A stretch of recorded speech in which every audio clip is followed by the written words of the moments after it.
Atos de uma Igreja em Movimento é o tema da nossa série.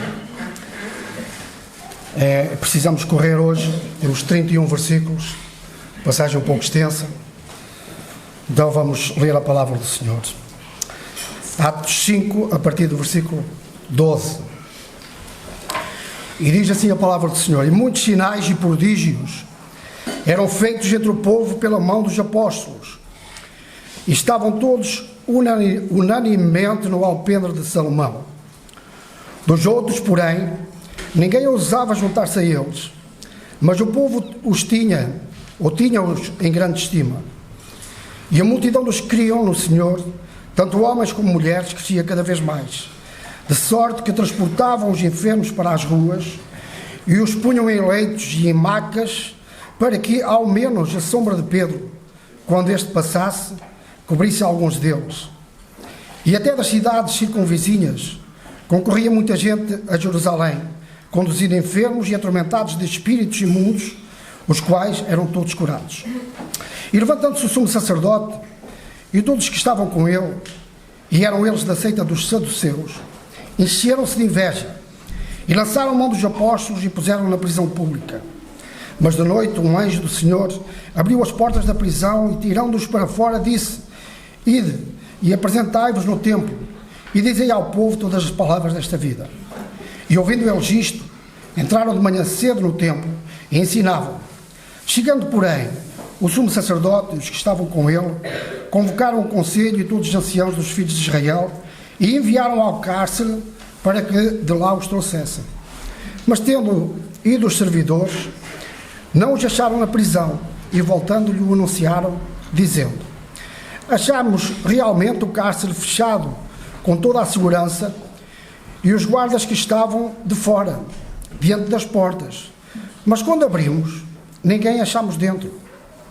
Então o sumo sacerdote e o capitão do templo e os chefes dos sacerdotes, ouvindo estas palavras, estavam perplexos acerca deles e do que viria a ser aquilo.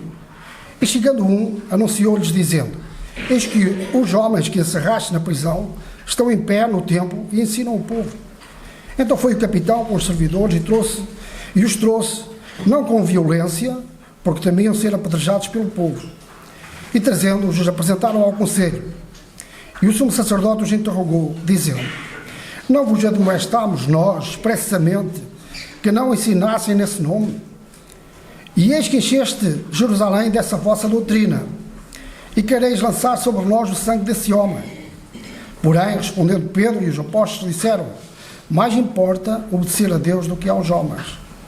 O Deus de nossos pais ressuscitou a Jesus, o qual vós mataste, suspendendo-o no madeiro. Deus, com a sua destra, o levou a príncipe e salvador, para dar a Israel o arrependimento e a remissão dos pecados.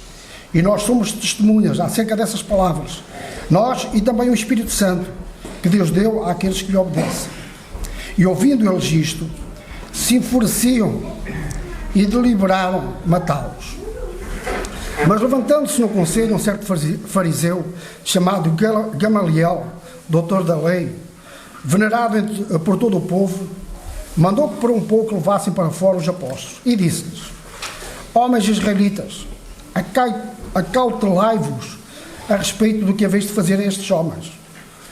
Porque antes destes dias levantou-se Teudas, dizendo ser alguém, e a este se juntou um número de uns 400 homens, o qual foi morto, e todos que lhe deram ouvidos foram dispersos e reduzidos a nada. Depois deste levantou-se Judas, o Galileu, nos dias do alistamento, e levou muito povo após si, mas também este pereceu, e todos que lhe deram ouvidos foram dispersos. Agora digo-vos: dai de mão estes homens e deixai-os, porque se este conselho ou esta obra é de Deus, ou melhor, se esta obra é de homens, se desfará. Mas se é de Deus, não podereis desfazê-la, para que não aconteça ser também achados combatendo contra Deus. E concordaram com ele, e chamando os apóstolos, e tendo-os açoitado, mandaram que não falassem no nome de Jesus, e os deixaram ir. Reuniram-se, pois, ou melhor, retiraram-se, pois, da presença do conselho, regozijando-se de terem sido julgados dignos de padecer afronta pelo seu nome. E todos os dias no templo e nas casas não cessavam de ensinar e de anunciar a Jesus Cristo. Aqui a leitura da palavra do Senhor, que o Senhor nos abençoe com a meditação da palavra. O tema da nossa meditação vai ser o poder do Evangelho. Vamos centrar-nos e focar-nos um pouquinho acerca do poder do Evangelho. O apóstolo Paulo diz que ele é dinamite para partir o coração mais endurecido. Se nós tivéssemos que escolher uma palavra para definir estes primeiros capítulos do livro de Atos, essa palavra seria unidade. Deus manifesta-se no meio da unidade do seu povo, da sua igreja. Já vimos a importância da unidade. Nós estamos unidos, de seguirmos a mesma direção. É muito importante que a igreja esteja unida. Expressões como unidade, unidos, unanimemente, estavam todos juntos, tinham todas as coisas em comum, eram um e o coração e a alma do povo. São expressões que nós lemos com muita frequência nestes primeiros capítulos que estudámos até aqui. Portanto, a importância da unidade. E essa seria, dentro de tudo aquilo que é igualmente importante, a palavra eleita para podermos caracterizar os primeiros capítulos do livro dos Atos. Unidade, a unidade da igreja, ela é a resposta, à oração do Senhor Jesus. Ouvimos isso na quinta-feira, os irmãos estiveram cá. A unidade da igreja, ela é a resposta à oração do Senhor Jesus no Evangelho segundo São João, capítulo 17. Nunca esqueçamos a importância dessa oração naquele dia em que Jesus se reuniu com os discípulos e pediu ao Pai expressamente: eu quero que eles sejam um, como tu e eu somos um. Então ela é a resposta à oração do Senhor. Ela acontece, a unidade também, por meio de Cristo, e ela é sustentada por Cristo. A unidade na igreja, ela é provocada, é Cristo que nos une a Ele e depois nos une uns aos outros. Somos unidos primeiramente a Ele e depois unidos uns aos outros. E a unidade é essencial no testemunho da igreja.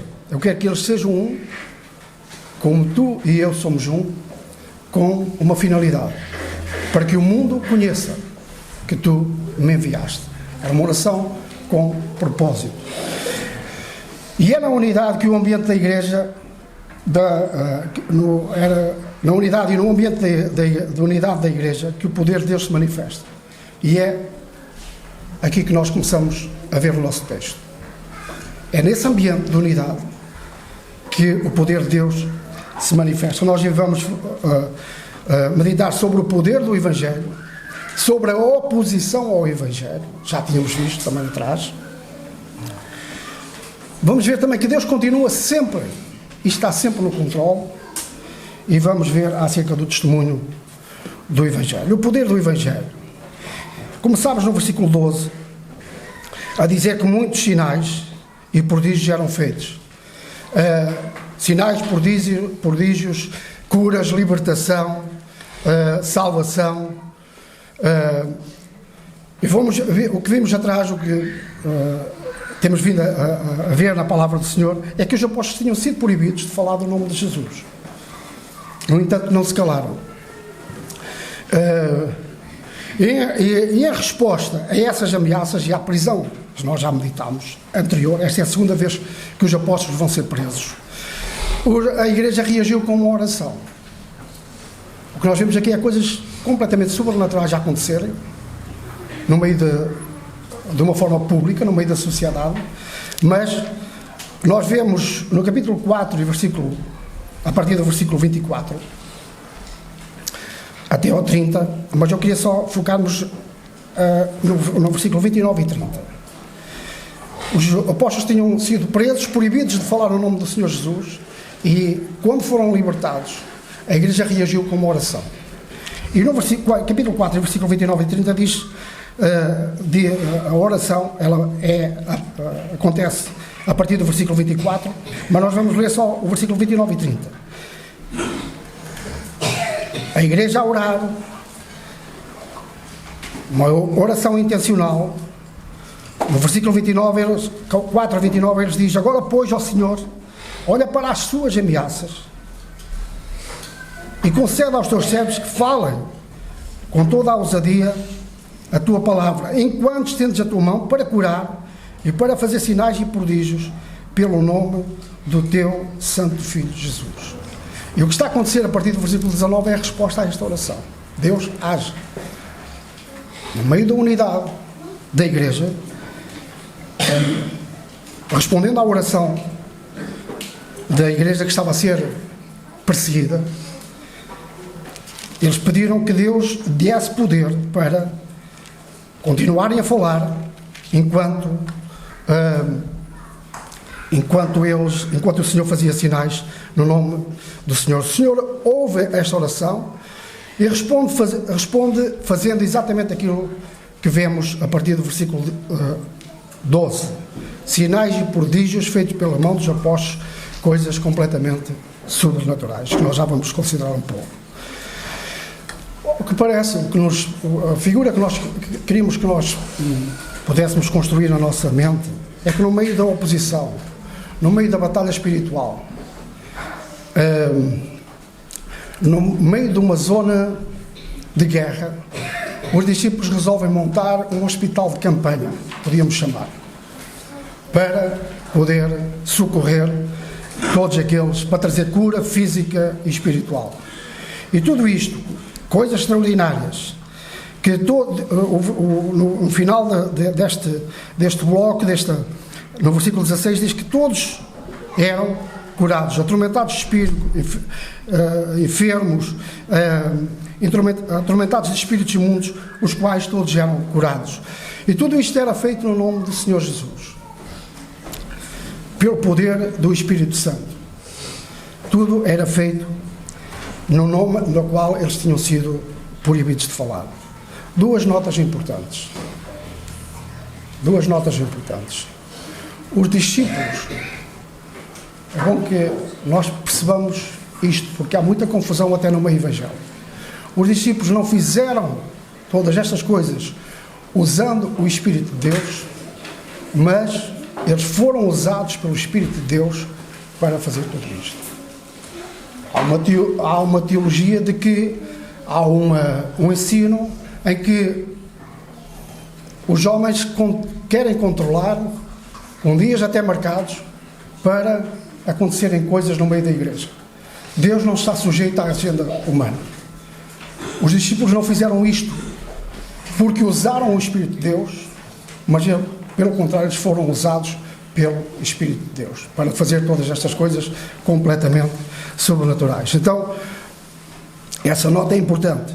Essa teologia de que o homem controla a agenda de Deus, criando dias próprios para fazer determinadas coisas na igreja, não é o ensino correto da Bíblia. Nós, o homem, a igreja, está sujeita à orientação e àquilo que Deus quer fazer. A vontade soberana de Deus, ela prevalece sobre todas as coisas. Essa é uma nota importante. Outra nota importante, não menos importante. Eu quero que liguemos o que está aqui a acontecer, que é uma coisa completamente sobrenatural, com um impacto público tremendo. Pessoas a serem curadas de uma forma completamente extraordinária, pela mão dos apóstolos que, reconhecidamente, não segundo aqueles líderes religiosos, não tinham currículo para o fazer, mas na verdade eles estavam debaixo da orientação do Senhor e agiam segundo a vontade do Senhor. Eu queria que nós pensássemos também numa coisa que aconteceu imediatamente antes daquilo que desta manifestação de poder por meio da igreja. Na semana passada nós vimos o episódio de Ananias e Safira. É bom que nós tenhamos bem presente estas duas notas importantes. Deus manifesta-se com poder no meio da igreja que tem que estar unido.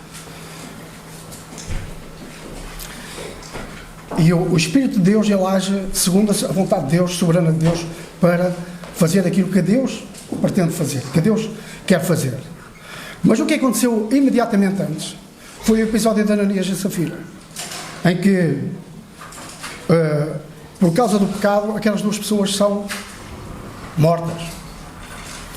E o que eu queria que nós pensássemos é que o pecado é um problema sério na vida pessoal e na vida coletiva da igreja. Nunca percamos isto de vida. O pecado é um problema sério na vida pessoal e na vida da igreja. Antes da manifestação de poder e autoridade sobre os males físicos e espirituais que nós temos relatados aqui, havia que resolver o problema do pecado. E Deus fez isso. E nós temos que perceber que o primeiro ato de disciplina na igreja é conduzido pelos apóstolos, mas é presidido por Deus. O primeiro ato de disciplina na igreja, para que o poder de Deus se manifeste, para que o pecado seja estripado. Às vezes pensamos naquilo que Deus faz no Antigo Testamento e Deus diz, esta pessoa que pratica este pecado deve ser morta. E a palavra que está lá é estripar o pecado, é arrancar, é como uma cirurgia, tem que ser tirado fora. Porque o poder de Deus manifesta-se, Deus é santo e manifesta o seu poder na santidade. Então o que aconteceu? Há aqui realmente coisas extraordinárias já aconteceram, mas elas só aconteceram depois do problema do pecado, problema sério, na vida pessoal de cada um de nós e na vida do coletivo da igreja ter sido resolvido. Deus, então, o primeiro ato de disciplina na igreja, ele é conduzido pelos apóstolos, mas é presidido e confirmado por Deus. E não é a primeira vez que Deus faz isto. Aliás, se nós lemos a Bíblia, vamos perceber duas coisas. Quando a nação de Israel estava a entrar na terra de Israel, houve um homem que cobiçou o pecado da cobiça e levou uma coisa que Deus tinha dito para não fazer, fez uma coisa que Deus tinha dito para não fazer, explicitamente. Conquistem a terra, mas não tragam nada. Despojo. E Deus agiu também. Isto é no ambiente da santidade, Deus zela pela santidade do seu povo, da sua igreja. E antes desta manifestação poderosa de cura, de libertação, Deus resolve o problema do pecado no meio da igreja. Por causa esse episódio no Antigo Testamento por causa do pecado, mas não o esqueçamos nunca. Deus, de uma só vez, num só dia, matou 23 mil pessoas por causa do pecado, dentro do povo de Israel. O pecado é uma coisa séria, deve ser levado a sério. Paulo aos Romanos fala, num só dia, por causa da incredulidade, Deus matou 23 mil pessoas por causa do pecado. O pecado é uma coisa séria, deve ser levado a sério, porque Deus não se manifesta. Então, podemos pensar, o pecado bloqueia os canais da graça de Deus para a nossa vida pessoal e no coletivo da igreja. O pecado bloqueia o corpo. Vou dizer isto de uma forma muito simples. O pecado está para a alma como o colesterol está para o coração. Bloqueia os canais da graça de Deus. É só esperar o dia. Quando nós temos um colesterol alto, é só esperar o dia em que vai acontecer um AVC e vai nos tornar inúteis. Inúteis. Há grandes servos de Deus, grandes pregadores, tiveram problemas com o pecado e inutilizaram a sua missão, eles próprios, por causa do pecado. Temos muitos registros desses, infelizmente. Então o pecado é uma coisa séria. Então o pecado, Jesus aborda essa questão, que diz ele, a árvore pode se tornar inútil. Se ela não dá fruto, ela é inútil. Não serve para nada. Nós temos lá uma árvore em casa, que é uma árvore de fruto. Não dá fruto, ela não serve para nada. Então, a bênção da graça a bênção da graça de Deus, ela vem sempre depois do arrependimento e da confissão de pecado. Há esperança. Há esperança, mas tem que haver arrependimento e confissão de pecado.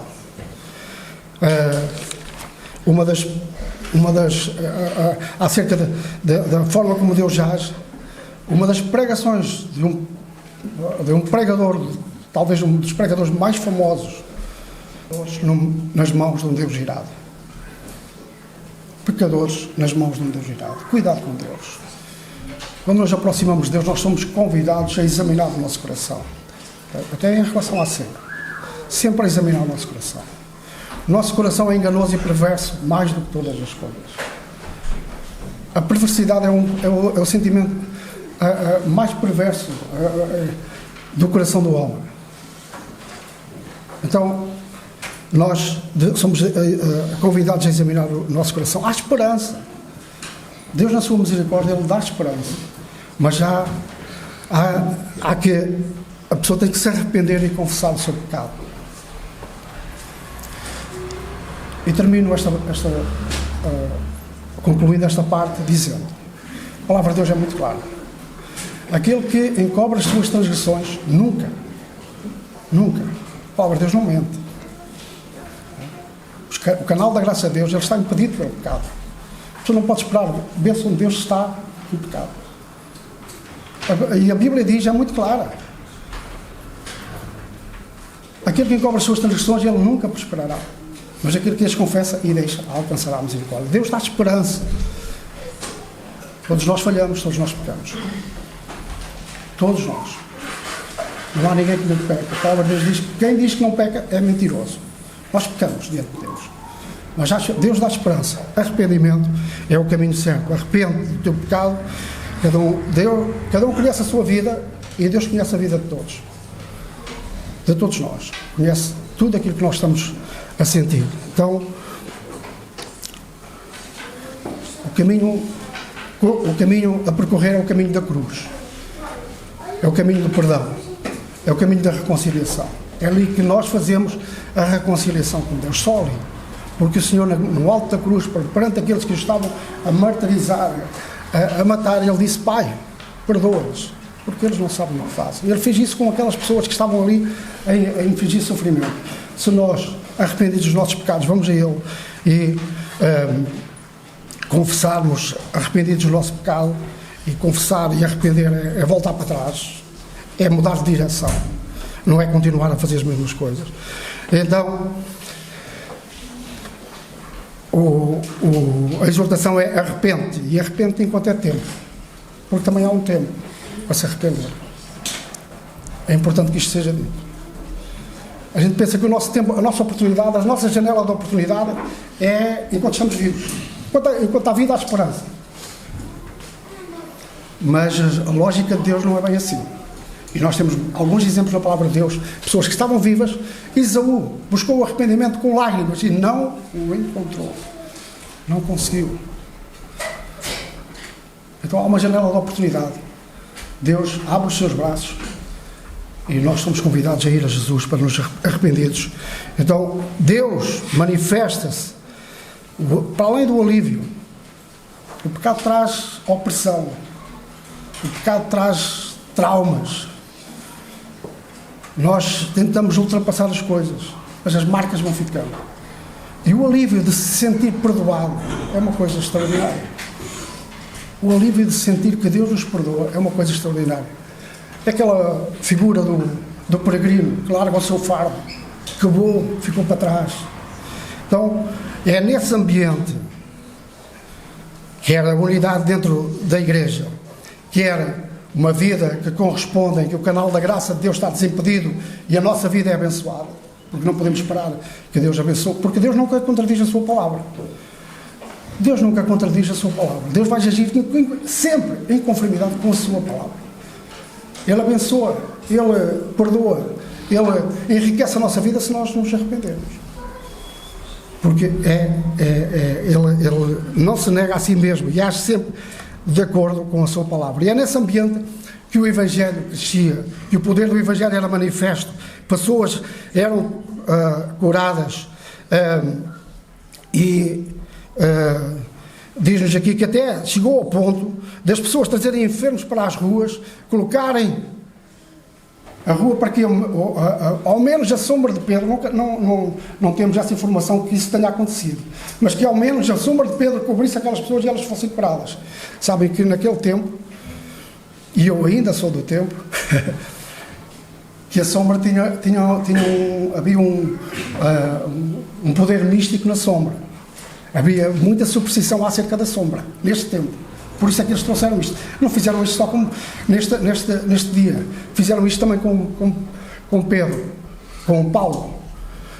Aqui a sombra havia muita superstição acerca da sombra. Por isso eles trouxeram os enfermos, metiam à beira da estrada para que Pedro, ao passar, ao menos a sombra cobrisse. E pensavam eles que podiam ser curados. Nós não temos essa informação, porque nesse tempo havia muita superstição acerca da sombra. E eu vou dizer então o que eu ainda sou do tempo, quando era miúdo, em que, se calhar agora, e depois temos aqui também os nossos irmãos brasileiros, mas eu sou do tempo em que pisar a sombra de uma pessoa, havia aquela superstição que era pisar a alma da pessoa.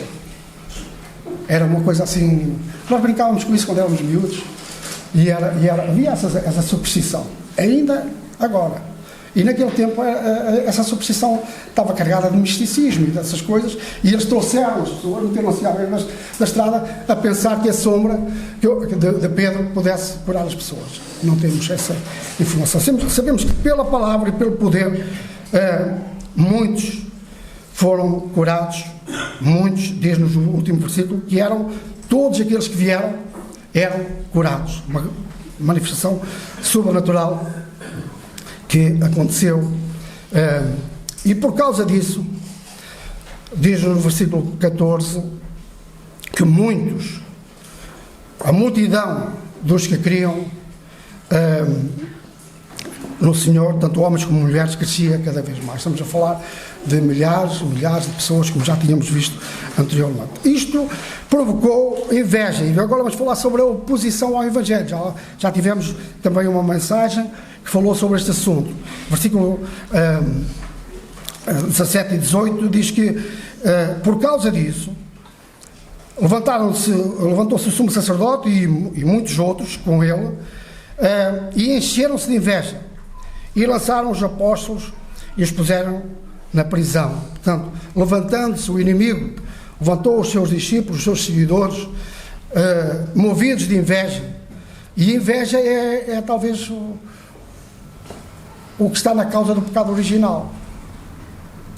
Não estou a falar daquilo que aconteceu com o homem, mas daquilo que aconteceu antes de Deus ter criado o homem, em que Lucifer, o anjo de luz, ele quis ser igual a Deus.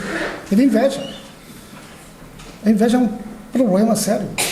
E aqueles homens, em vez de darem glória a Deus, eram pessoas religiosas, tinham a palavra de Deus, estudavam a palavra de Deus, ensinavam a palavra de Deus, em vez de ficarem contentes por aquela libertação, pessoas a serem curadas naquele hospital de campanha, ali todo, publicamente, e pessoas a serem libertas de espíritos imundos, em vez de ficarem contentes, não. Moveram-se de inveja e prenderam os apóstolos, mais uma vez, na prisão. Mas o Senhor está no controle. E agora, diante da oposição, nós vemos o livramento do Senhor. Deus está no controle, Deus sempre está no controle. E diz-nos no versículo 19, 19 a 21, que Deus enviou o seu anjo, o anjo do Senhor abriu as portas da prisão e, tirando-os para fora, disse: ide, apresentai-vos no templo, dizei ao povo todas estas palavras. E ouvindo eles isto, entraram de manhã cedo no templo, ensinavam.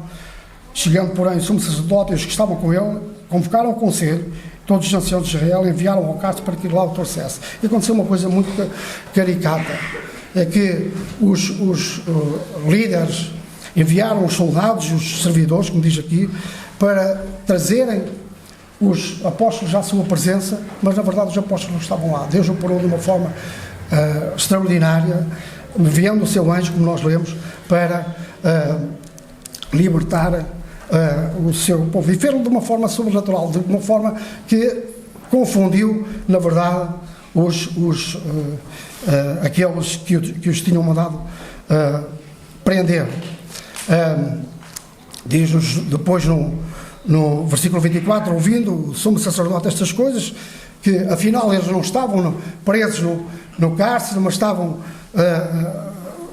a falar no templo acerca da mensagem que eles tinham sido libertos e comissionados, dizendo o anjo aos apóstolos: ensinai, dizei ao povo todas as palavras desta vida. Deus libertou os seus apóstolos com uma missão, deles voltarem novamente ao templo para poderem continuar a falar acerca da mensagem de libertação, a mensagem que trazia salvação ao coração das pessoas. E a partir do versículo 29 nós temos o testemunho do Evangelho. Deus opera então livremente, Deus está sempre no controle. Uma situação difícil, nós temos que pensar isto também para a nossa própria vida. Há momentos difíceis que nós temos que enfrentar, circunstâncias diferentes, que podem ou não ter a ver com a opressão, a perseguição, ou sermos impedidos de falar, ou pode ter com outras coisas que fazem parte da nossa vida, mas Deus está sempre no controle. Deus controla as coisas e opera no sobrenatural. O sobrenatural é o normal de Deus. Nós entendemos as nossas limitações e o nosso poder de ação. Nós temos problemas que podem ser físicos e gostaríamos, connosco ou com pessoas amadas, pessoas que nos são próximas, e gostaríamos de resolver esses problemas, mas estamos conscientes das nossas limitações. Mas Deus opera sempre no sobrenatural. Ele enviou o seu anjo.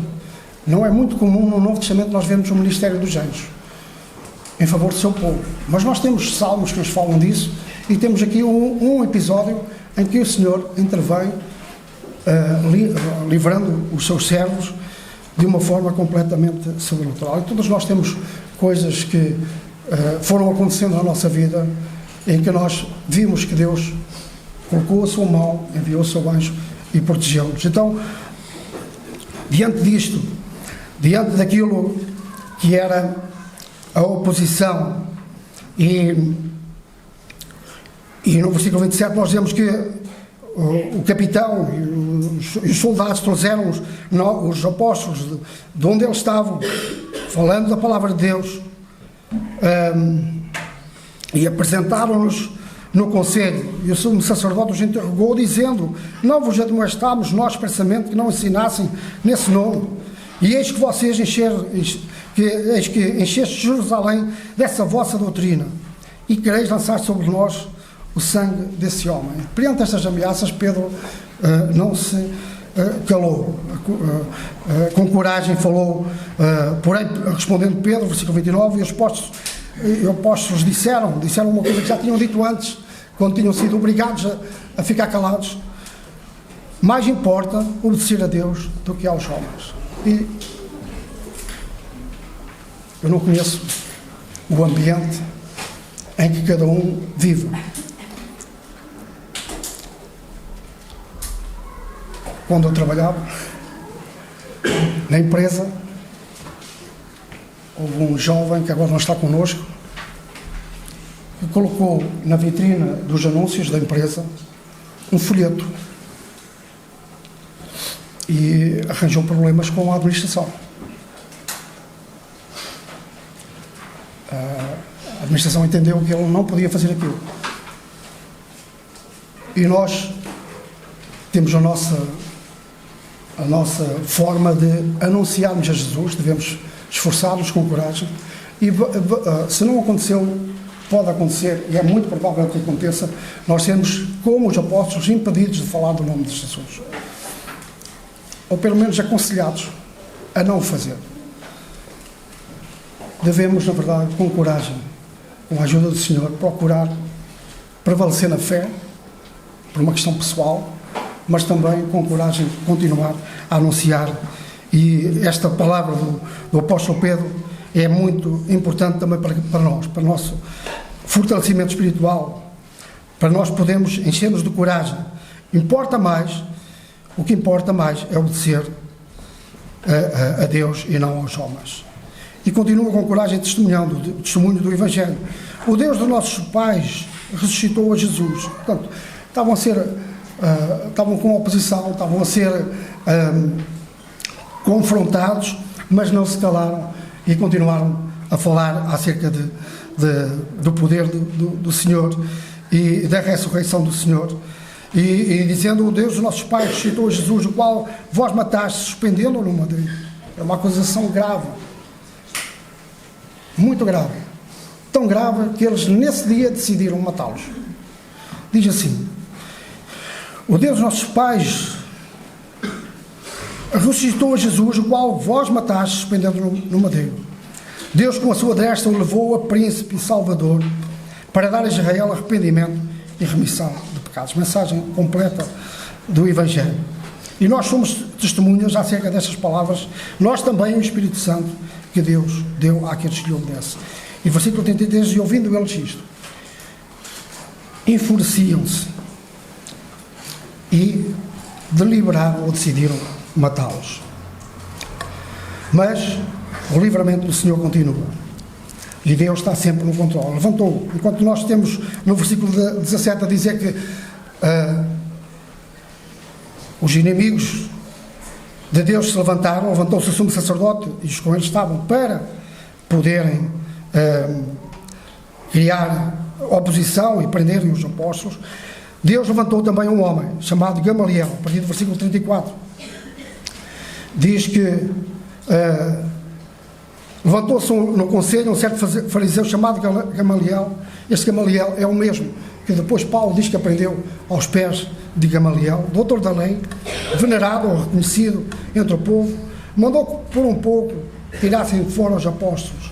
Deus usou um anjo para tirar os seus servos dentro da prisão, e vai usar a Gamaliel para arrancar os apóstolos que estavam enfurecidos e tinham decidido matar os apóstolos das garras dos seus opositores. E de certa forma Gamaliel vai fazer uma profecia acerca da igreja,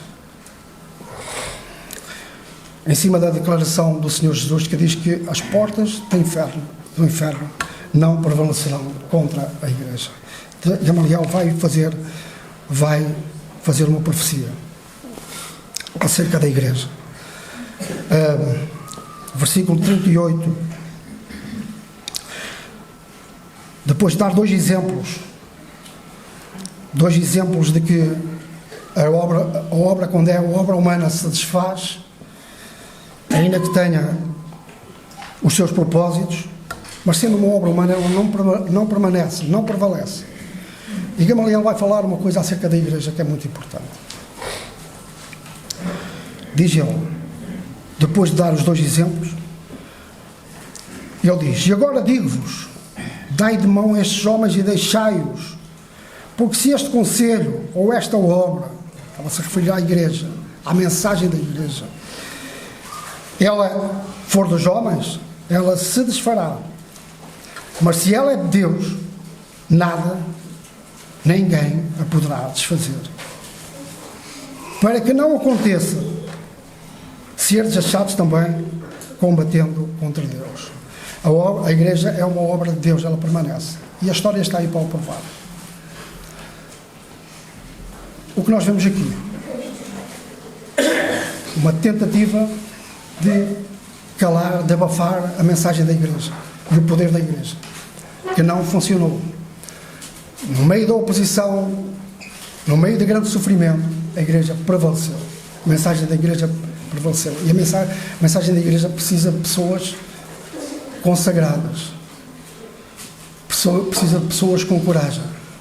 Não é por acaso que a palavra de Deus diz que os covardes ficam fora do reino de Deus. Pessoas que nunca se atrevem, nunca dão um passo em frente. E o problema pode ser a família. Tenho pessoas amigas com quem falo do Evangelho e elas compreendem o Evangelho, mas não aceitam o Evangelho, com vergonha, com falta de coragem para enfrentar a família. Elas ficam fora porque não têm coragem de se entregar ao Senhor. Não é difícil, mas por um lado, mas é difícil por outro lado. A pessoa tem que se libertar do orgulho. O orgulho é um grande problema no coração do homem.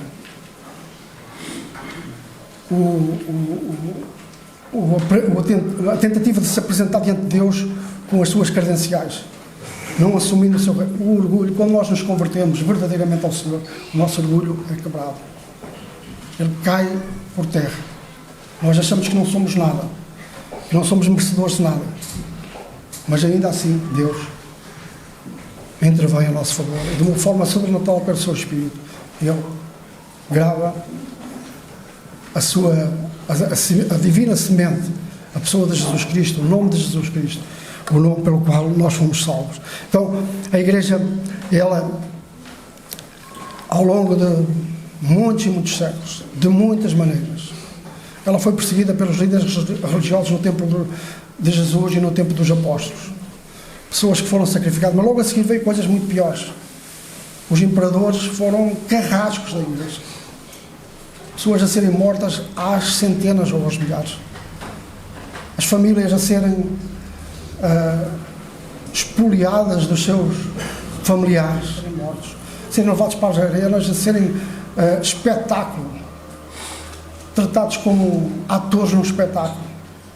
Uma coisa terrível. Mas a Igreja é uma obra de Deus, ela permaneceu. Líderes religiosos, líderes políticos, imperadores, tentaram acabar com a Igreja. Sistemas religiosos, a Inquisição matou milhões de pessoas. Um sistema religioso que matou milhões de pessoas para desfazer a Igreja. Sistemas políticos, comunismo, ainda hoje, nos nossos dias, quantas pessoas são sacrificadas? Nós temos aquela revistazinha que temos aí. Quantas pessoas sofrem perseguição para desfazer a Igreja? Mas a Igreja não é uma obra humana. Ela vai permanecer até o dia em que o Senhor a vier buscar. Venha o que vier. Os verdadeiros crentes que confirmam a sua fé em Jesus Cristo, confessam a Jesus Cristo com coragem, vão conseguir vencer. Porque a força, o sustento da nossa fé não depende da nossa resistência, mas ela depende exclusivamente da ação sobrenatural do Espírito de Deus no nosso coração. E quando tivermos que passar, e se tivermos que passar por momentos difíceis, a nossa única força vai ser essa. A palavra de Deus e o Espírito de Deus nos vai capacitar a resistir. Temos o comunismo, temos o islamismo, todas essas forças maléficas que querem acabar com a Igreja. Mas a Igreja vai ficar aqui, firme, no seu posto, continuando a anunciar, mandando ficar calada. O que aconteceu aqui não é uma coisa nova. Os nossos irmãos no sistema, nos países comunistas e islâmicos, ainda hoje, vocês não podem falar. Isto é exatamente a mesma coisa. Eles não podem falar, põem em risco a sua vida. Então, diante desta firmeza e diante deste conselho, deste cuidado de Deus, deste homem que foi usado para dizer estas coisas de uma forma até profética a respeito da Igreja, o último aviso diz: cuidado para não serem achados a lutar contra o próprio Deus, porque a Igreja é uma obra de Deus. E concordando com ele, estamos a terminar, concordando com ele, os líderes religiosos, e chamando os apóstolos, tendo-os açoitado, despediram-nos. O castigo por açoite naquele tempo eram 40 menos 1. Havia pessoas que não conseguiam resistir, morriam durante este castigo. Não era uma coisa, não era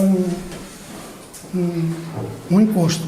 Eram castigados severamente os apóstolos, para podermos depois ver o que é que vai acontecer a seguir. Porque foram castigados severamente e mandados ir com a mesma sentença: não falassem no nome de Jesus. E terminamos com o versículo 41 a 42, que diz: retirando-se, pois, eles da presença do conselho, alegraram-se terem sido julgados dignos de padecer afronta pelo seu nome. Muitos, ao longo dos séculos, têm sentido esta mesma alegria de sofrerem pelo nome de Jesus.